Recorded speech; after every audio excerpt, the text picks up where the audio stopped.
Salut tout le monde, donc aujourd'hui on est le 29 janvier, ça fait exactement 45 jours que je suis arrivé en Australie, ça passe super vite, en fait je viens de m'en rendre compte. Programme d'aujourd'hui, on va faire un maximum de route, donc je pense qu'aller jusqu'à Tableland, donc dépasser Mont Isa, ça doit être à 7 heures je crois, ou 8 heures de route, un truc comme ça, pour ensuite essayer de rejoindre Cairns. Alors dans 2 ou 3 jours, dans 2 jours je pense, comme ça. Voilà, j'avais pas vu, ils ont même fait un sapin de Noël avec des boules, des petits cadeaux, des guirlandes, etc.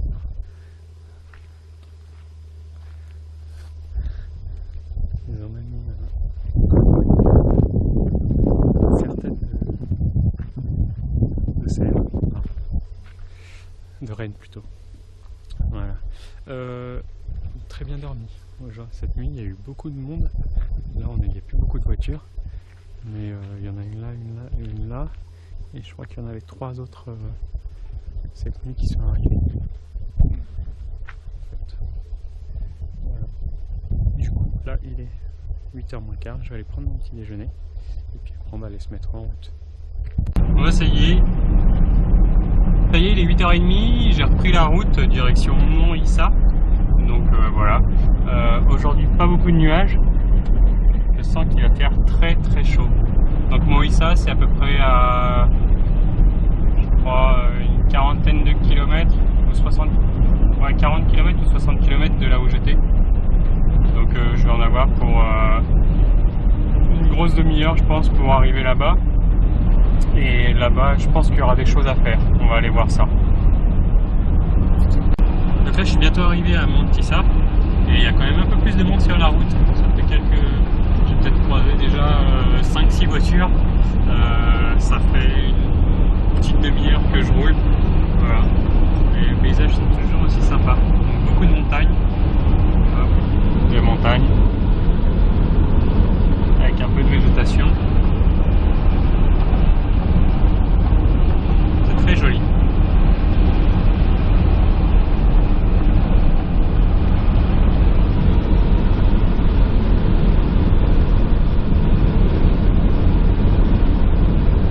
Ça change de par chez moi en tout cas.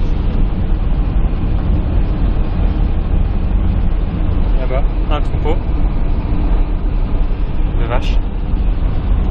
On croise des camions très très grands.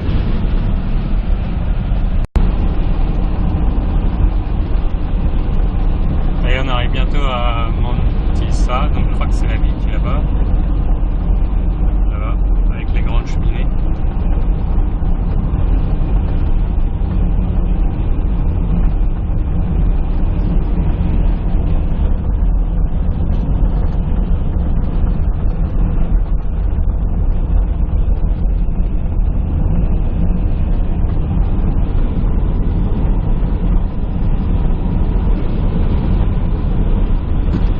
Et là je suis arrivé à Mont Isa, donc ça a l'air d'être une assez grande ville. Je fais un petit tour en voiture, il y a une grosse zone commerciale, il y a pas mal d'habitations, du coup je me suis renseigné, il y a à peu près 22 ou 23 000 personnes qui vivent ici, donc ça commence à être assez grand.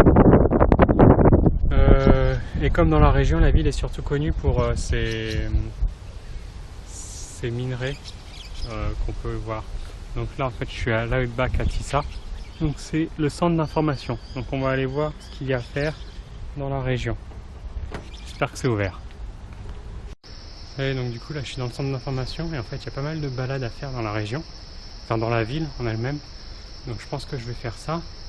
Après on peut faire aussi un tour dans une mine, mais c'est 50 $ pour 2 heures. Et du coup là en fait dans le centre d'information, ils font une exposition. Donc c'est sur des personnages de la région, je pense, qui font du rodéo. Parce qu'il y a un grand festival de rodéo ici, qui est le plus grand, je crois, que de l'hémisphère sud. Voilà. Après, il y a des tableaux. Donc si jamais on veut les acheter, on peut. Ils sont à vendre.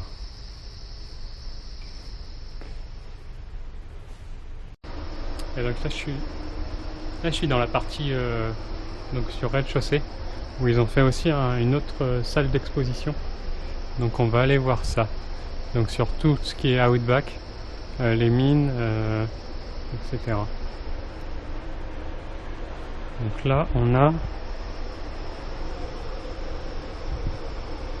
la Stone Axe, donc une hache en pierre.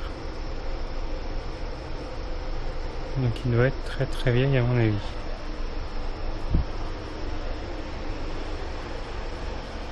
Voilà, on a quelques pierres de la région.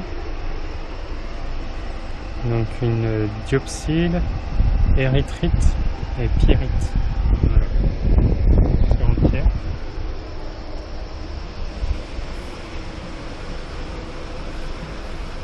Là donc différents minerais.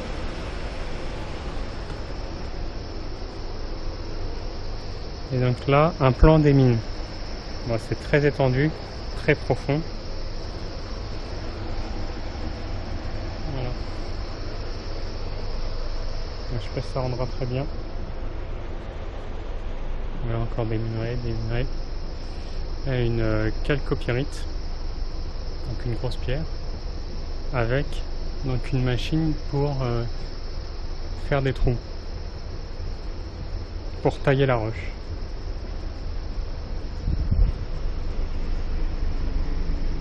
Encore, on a d'autres pierres.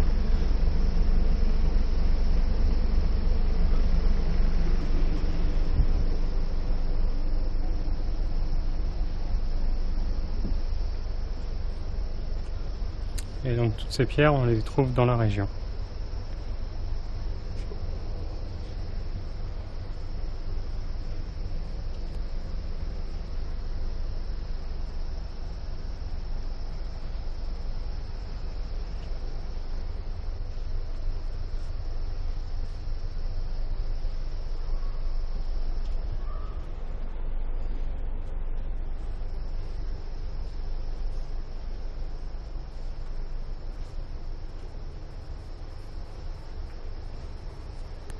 Donc une carte, donc j'étais donc un peu plus par là, il y a Cairns, donc j'avais fait ça pour aller jusqu'à Georgetown, Normanton,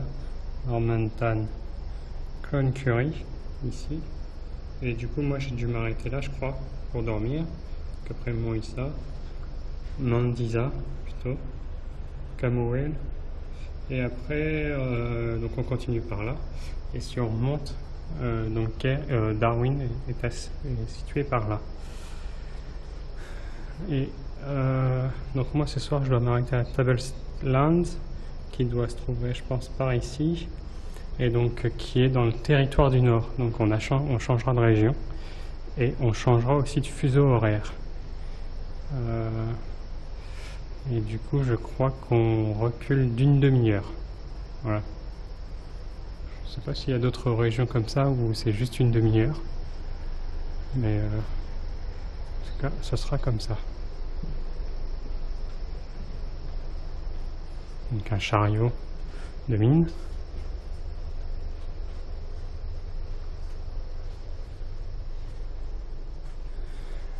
Donc là, c'est des outils pour aller voir le tour sous la terre. Les combinaisons, les bottes, les lampes, etc. Du coup, il n'y en a pas aujourd'hui.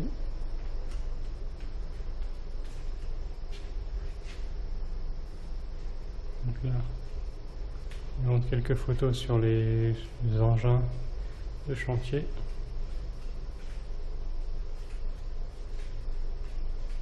Comment ils extraient donc le minerai.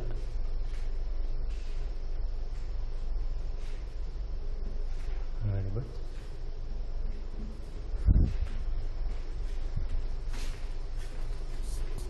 Et là on arrive plus dans la partie, donc comment ils font. Donc là un ascenseur. Un petit chariot.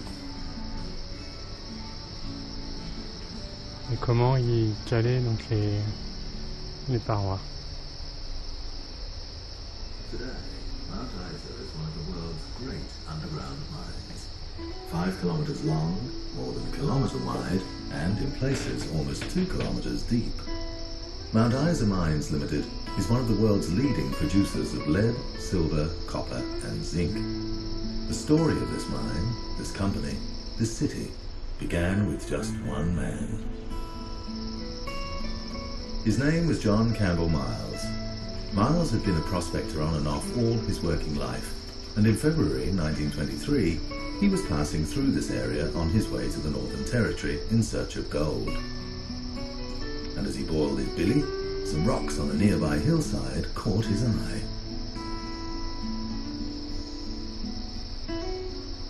It wasn't gold, but the rocks were heavy and permeated with seams of ore. Miles was curious and sent some samples away for analysis.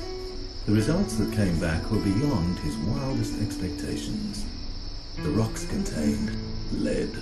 In some samples, more than 78% pure and significant quantities of silver.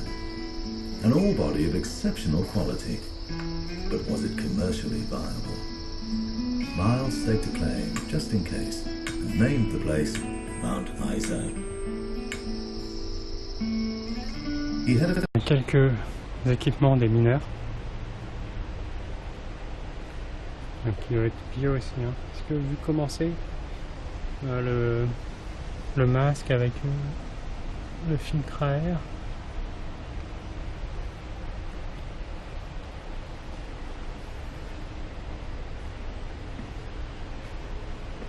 Donc des outils aborigènes pour chasser.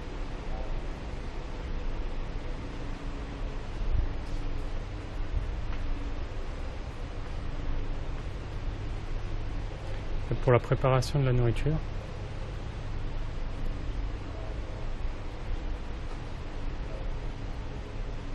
Et donc c'est avec ces pierres-là qu'ils faisaient les dessins. Donc là on a différents coloris pour faire des peintures différentes.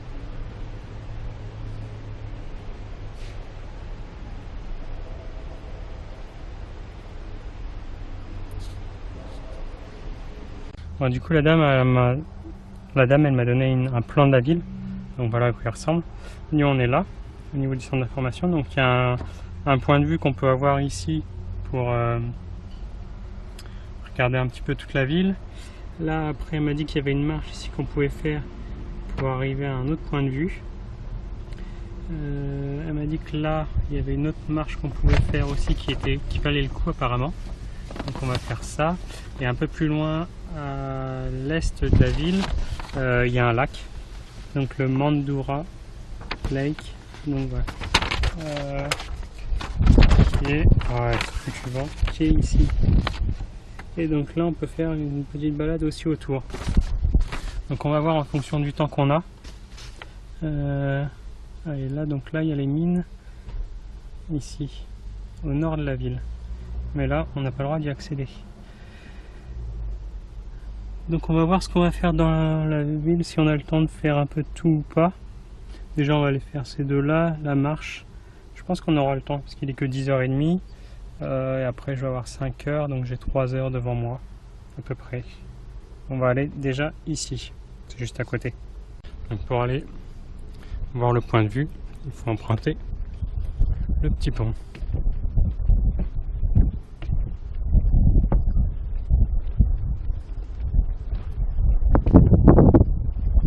On a déjà un point de vue de ce côté-là.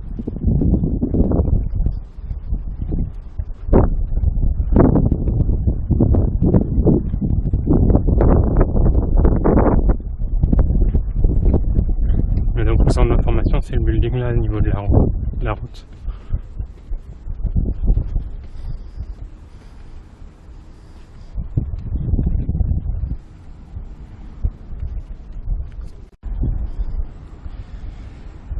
Là on a la zone commerciale, donc avec des supermarchés, des magasins, il y a même un McDo je crois. Ouais, il est juste là. Ouais, et la grosse usine donc de minerai.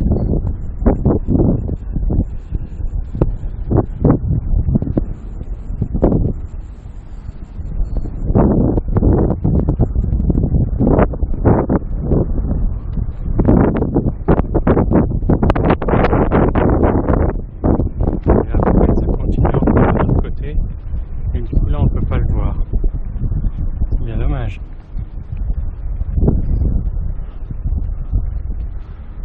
C'est que des habitations, je crois. Il n'y a rien de très intéressant. Voilà. Donc voilà. Mandisa.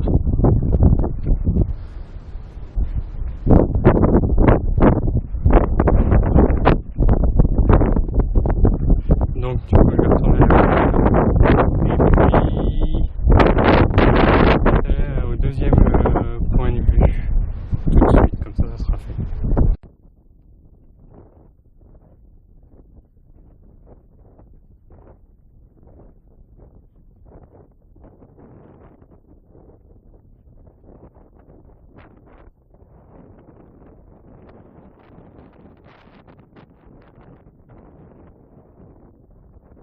Donc l'autre point de vue, il va être ici.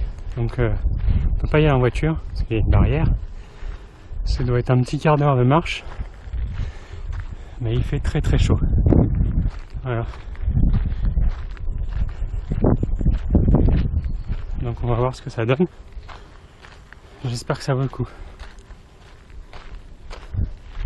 Je sais pas quelle température il fait.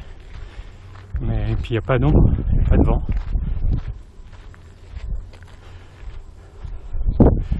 Donc on continue.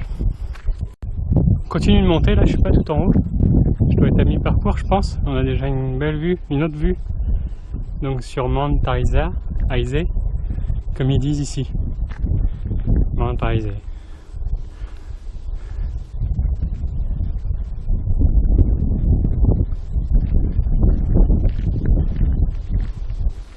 Parce que ça monte quand même pas mal.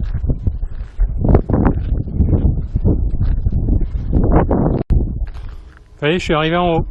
Voilà. Donc ça c'est le point de vue qu'on peut avoir.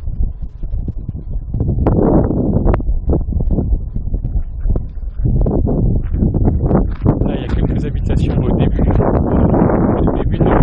l'Andrézé.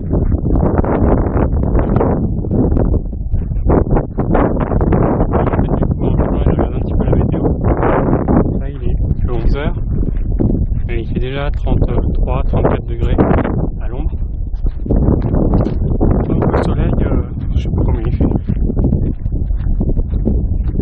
Et il prévoit cet après-midi 38 degrés je crois. Et là on arrive de l'autre côté de la ville.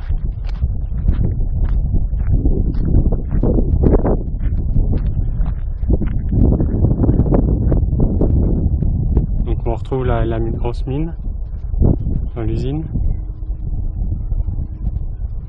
Voilà.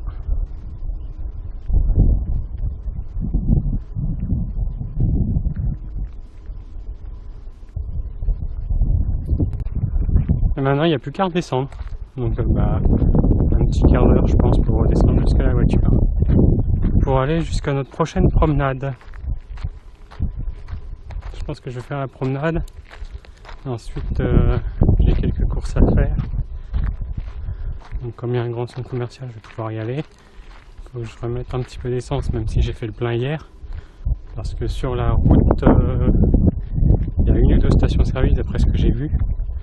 Mais qui est très très cher. Donc autant que je fasse le plein ici. Et